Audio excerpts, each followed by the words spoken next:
Station, this is Houston. Are you ready for the event? We are ready for the event. Houston ACR, this is Mission Control. Houston, please call station for a voice check. Station, this is Houston ACR. How do you hear me? We hear you loud and clear. Great, thank you. Stand by for opening remarks. Welcome to our in-flight educational downlink with Nebraska 4-H and the International Space Station astronauts.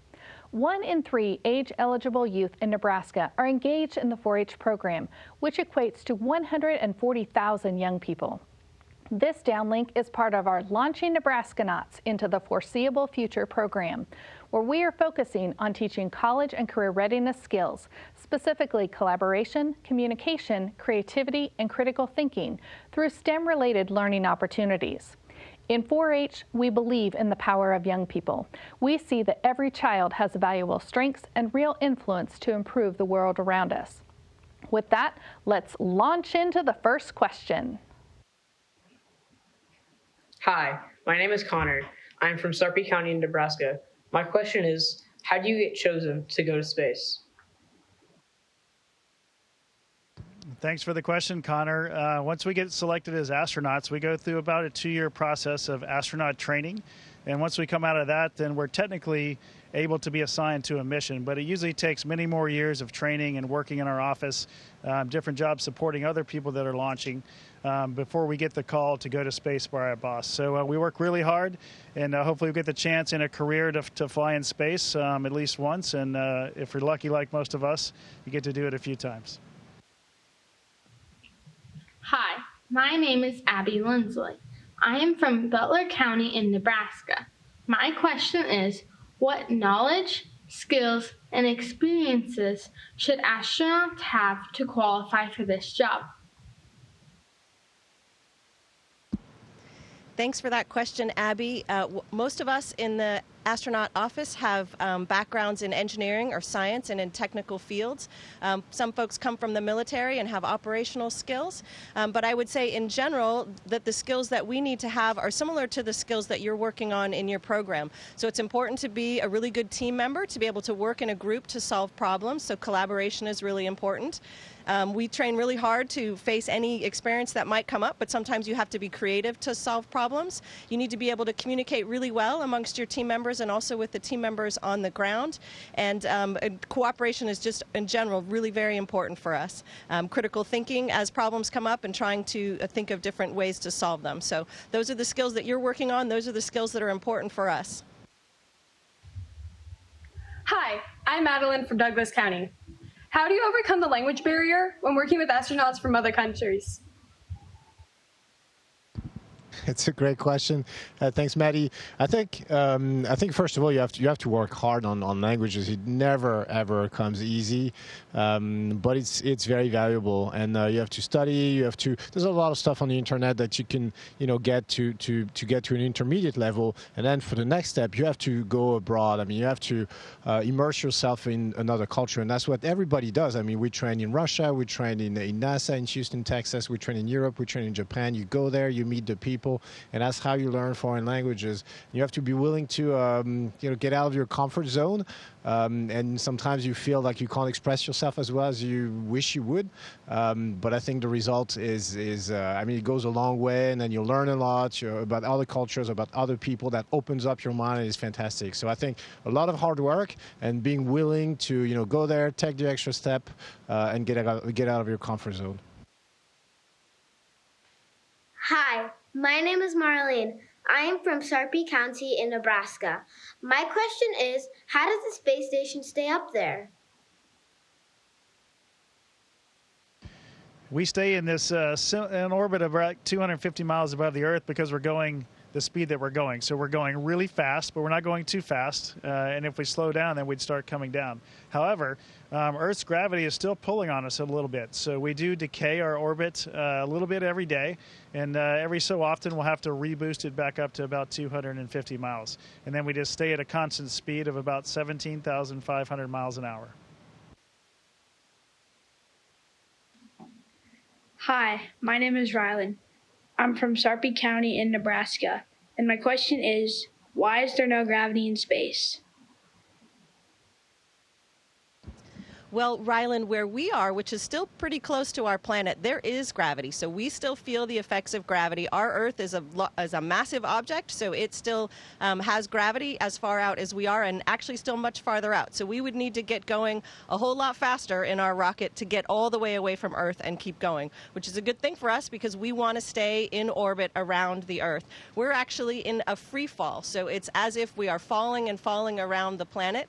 And as Shane said, if we started going much slower than we are right now, we would come right back down to Earth. So that's what we do when we get ready to come home, basically, is we slow down so our spaceship can come back to Earth.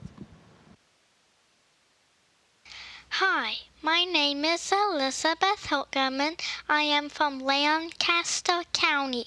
My question is, if you have a toaster in space, do you have to chase the toast when it pops out? This is a fantastic question, and the answer is yes. I mean, we don't have a toaster for a couple of reasons. First of all, crumbs. We cannot have crumbs in space. Imagine they would float everywhere. They would get into your eyes, into our expensive technological equipment, into our science experiments. So toasters are banned. But if we had one, yeah, when the toast springs out, then you would have to chase it. And it happens sometimes with our food. We try to be very careful, but sometimes there's food that floats out of the package unbeknownst to us. And when we're doing our cleaning on Saturdays, I can tell you sometimes we find food on the ceiling, we find food in places where it shouldn't be. So yeah, you have to be careful with your food. That's one of the few things you have to relearn when you get to space, is how to eat and take care of food. Hi, I'm Garrett Schultz from Phelps County, and my question is, what's the biggest problem you've had to solve while in space? Hey, Garrett. Well, we get to solve little problems every day.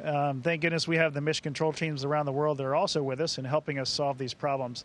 We've had a few things that happen while we've been up here. A few smoke alarms have gone off, and we kick into gear with our training.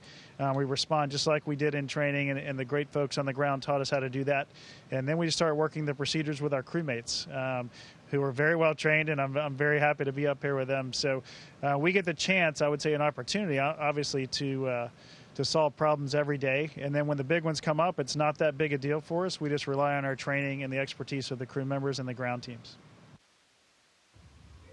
Hello, my name is Carson Ryman, and I'm from Dawson County, Nebraska. My question is, how, when scientists are doing spacewalks, how do they decide who gets to go outside of the space station for their missions? Well, for any crew that's going into space, our plan is for everyone to be trained to do spacewalks.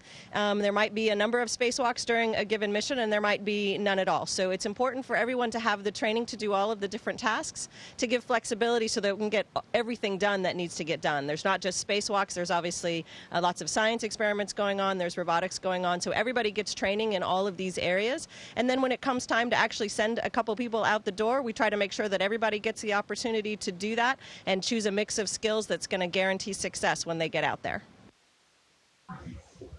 Hello, my name is JC Wolfinger. I'm from Dawson County, Nebraska, and my question is if you get in a disagreement with other astronauts, how do you solve that problem? It's, again, a great question. I think, so first of all, I think the part of the selection process is to pick people that are easy to work with, because we know we're going to stay for a long period of time inside a tin can. There's no possibility to, go out and, meet other people. And you don't choose your crew members, even though now we're like a family. We know each other very well sometimes before we started the mission. So it's important to be flexible. It's important to be somebody who's easy to get along with, who's easy to work with. And there's more than one way to do things, and you have to be ready to believe, to let go, and to believe that your way of doing things is not necessarily the way your crewmates see it. And so there's a lot of adaptation going on. You have to adapt to the people. You have to be able to communicate. When something's wrong for you, you also have to be able to say it without creating a conflict. So a lot of skills, like Megan was saying, those skills that you're working on, they're used, I think, for us every day for being able to work together and to get along, even though the mission is long and we're away from our loved ones. But still, we managed to get the job done and to be friends at the end, I think. Hi, My name is Maithili Venkatesh. I am from Douglas County, Nebraska. My question is, how fast does the International Space Station travel? There's a couple ways I like to think of the speed. One is miles per hour, so that's 17,500 miles an hour, which is really fast. Gets us around the Earth about every 90 minutes. Another way to think of it's about 5 miles per second. So that's pretty crazy to think of. Hi, my name is Ashlyn from Sarpy County in Nebraska. My question is, what is the most difficult experiment you have done at the International Space Station? Ashlyn, we get to do a whole bunch of different kinds of experiments. Some of them are quite simple for us. As astronauts, we are maybe changing out a cartridge in a box that is run from the ground by the scientists on the ground. Other experiments are very complicated, where we are hands-on and we're mixing samples and incubating them and then analyzing them. So one that was more complicated was called celestial immunity. It was actually one of the very first ones I worked on up here, and it looks at immune function and what we can learn about that in microgravity. Hi, my name is Franklin, and I'm from Madison County, Nebraska. My question is, I know gravity would be challenging, but have you ever tried playing sports in space? And have you ever tried doing any trick shots? Yes, we do play sports, as a matter of fact. But so when you show up here, you realize that sports have been designed for Earth with gravity in mind. If you think of basketball, like your shoot is going to go up, it's never going to go down. So it's extremely difficult to score a basket and things like that. But nevertheless, we've tried to come up with ideas of sports that can be played, in weightlessness. It's not that easy. It's not as easy as it seems. And we don't want to kick into things, and hit into our equipment around us. But we've been lucky enough to be here during the Summer Olympics in Tokyo recently. So we came up with our own Space Olympics, and we had our own games. One of them was no handball. We're just blowing on a ping pong ball, to score goals against the other team. And that's what we came up with. It was probably not the best sports ever. We were making up the rules as we went. But, if you spend some time, if you dedicate some time, some energy, you could probably come up with some great games designed for weightlessness. Hi, my name is Amy. I'm from Garden County. My question is, what does the Milky Way look like from space? Awesome question. We've had the chance to see it a few times while we've been up here when we look out the window at night, and it looks amazing. It doesn't look a whole lot different than it does from Earth. We don't have the atmosphere to look through, of course, so it's a little bit cleaner, I would say, but it's so far away that it's not much. We're not that much closer to it. Hi, my name is Parker Walhosky. I'm from Dawson County, and my question is, what kind of beef do you guys get on the space station? Well, the food that we have up here has to be treated to be shelf stable. We don't have big refrigerators. We can't go out for fresh food. So some of our food is dehydrated, and this is an example of a dehydrated beef patty. It actually does taste like a pretty good burger, but it's been dehydrated, so we have to add hot water and then wait a little while before we can eat that one. And then this is a beef steak that's been irradiated to be shelf stable. So it's not quite as good as the fresh steak you might be able to cook for yourself at home, but we like it just fine. Hi, my name is Riley, and I'm from Sarpy County in Nebraska. My question is, has the space station ever been hit by something in space? Yes, it has. As a matter of fact, it's been hit many times, but by very small objects. We were able to track from the ground using those big, radar antennas, big objects bigger than 2 or 3 inches. And if there's a conflict in trajectory, we can predict that we're going to be hit by those objects, and we can move the space station out of the way. And we do this once in a while, not too often. But the smaller objects, they hit us all the time. I mean, not all the time, but once in a while. But we have thick, metal walls walls, and we're designed to withstand those impacts. But if you go to the cupola, which is our observation window, we look out at the Earth, at the stars, etc. You see some small hits, like on the windshield of a car, like we've been hit by some tiny pieces of metal or dust or rock. We don't even know. But again, the space station is designed to resist to those impacts, and we're doing just fine. Hello, my name is Colby. I'm from Hall County. My question is, when and what do you do when you exercise on the station? Exercising up here is very important to us so we don't lose our bone density or bone mass. And we have several different things to use. Excuse me. We have an exercise device. It's really incredible that you can do anything you can do in a gym on this one machine. So we can bench press and squat and deadlift and do curls. And it's pretty amazing. We do that about an hour every day. And then we do about an hour of cardio on a bike or a treadmill that we have up here. And just think about how those might work, because they're very different than the ones in your gym at home. Hi, my name is Javier from Sarpy County, Nebraska. And my question is, when an astronaut comes back from space, do they sometimes drop things because they're expecting them to float? That's a great question. I have never actually done that, but this will be the longest time that I have spent in space when I come home. One of the things I love about being in space is that I can stick even heavier objects right to the Velcro on my pants and carry them around with me that way when I'm zooming around the space station. I won't be able to do that, obviously, when I get back to Earth, so I expect that I'll be dropping some things on those first couple of days. Hi, my name's Paige Wolochowski. I'm from Dawson County, and my question is, how do you communicate with your family in space? So we're lucky enough to be able to do this, and it was not always the case at the beginning of human spaceflight a few decades back or a few years back. But now on the space station, we have an IP phone, which means we can call pretty much, not all the time, but pretty often when we have communication coverage, we can call any number we want, and sometimes you dial the wrong number. Somebody picks up and you're like, oh, I'm sorry, and they never know that they got a call from the space station, which is pretty funny if you're asking me. But once in a while, we also have video chats with our families and friends and loved ones about once a week, pretty much. And that's hugely important for us to stay in touch with those people, because we're going to be away from them. We want to keep communicating, and that gets us, keeps us in the good spirits throughout the entire mission. So yeah, we also have email, by the way, and we have a limited internet connection. It's not lightning speed, but it's pretty adequate for a space station. Hi, my name is Landon. I'm from Garden County. My question is, what does Earth look like in space? Our planet Earth is absolutely stunning and beautiful. I wish you all could have the ability to see it like we do.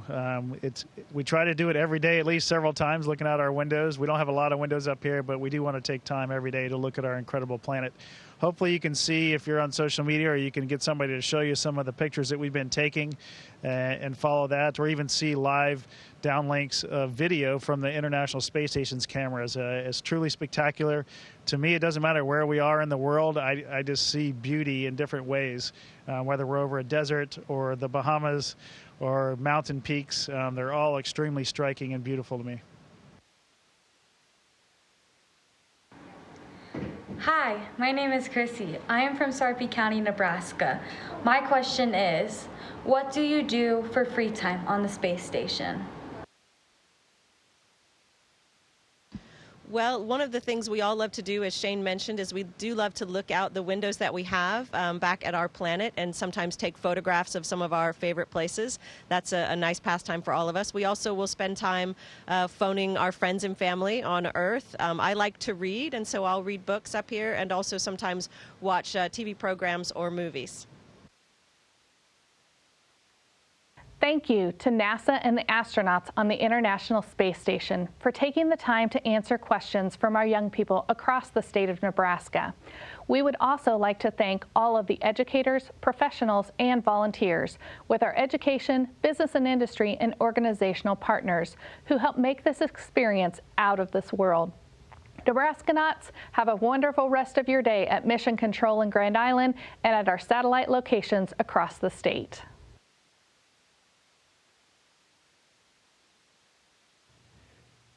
Station, this is Houston ACR. That concludes the event. Thank you. Thank you to all participants. Station, we are now resuming operational audio communications.